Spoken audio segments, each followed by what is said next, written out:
Prime Minister Narendra Modi to chair a meeting with the Niti Aayog to take stock of the progress made on the 15-year vision document.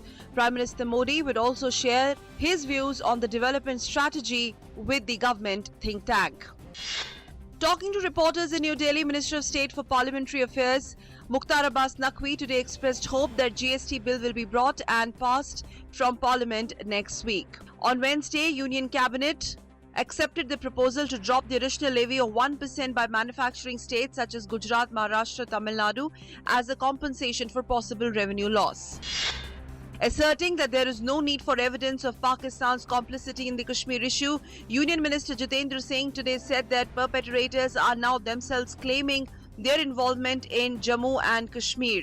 Referring to the Pakistan terrorist who was captured alive and whose identity was revealed to the media today, the minister said that the time has come to unite in the fight against Pakistan-sponsored terror. In Parliament videography case, Aam Aadmi Party MP Bhagwat Mann submits his reply to the committee. In a 5-page letter, he clearly denies doing anything wrong, asked the committee to close the issue. Lok Sabha on Wednesday passed the Benami Transactions Prohibition Amendment Bill.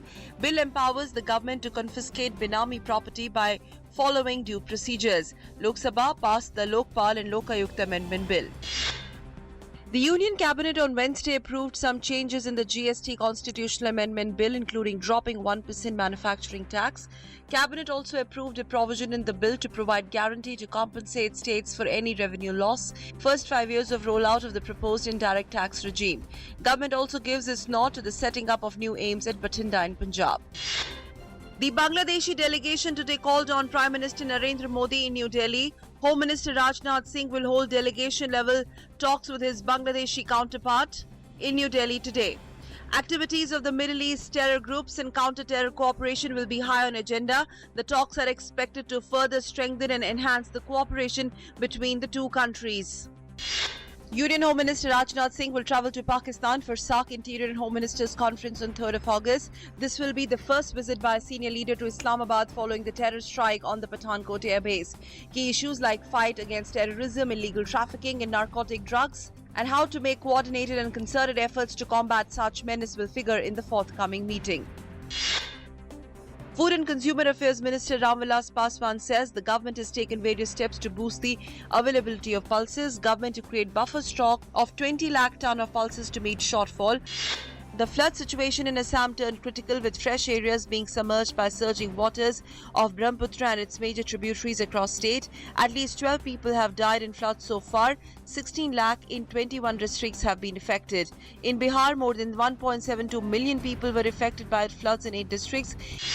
Curfew was on Wednesday reimposed in parts of Kashmir, including 5 police station areas of the city, to thwart a separatist march to Kulgam district, even as mobile services were partially restored in the valley, which has been rocked by violence since July 8th.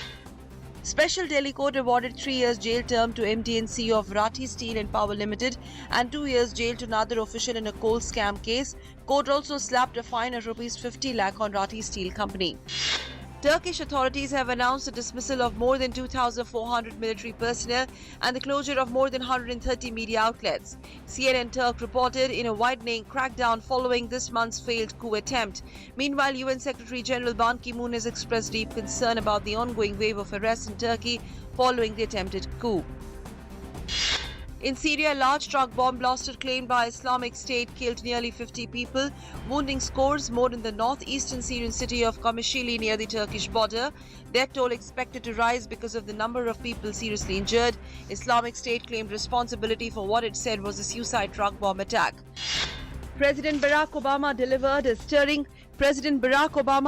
a stirring valedictory address hailing Hillary Clinton as his rightful political hire.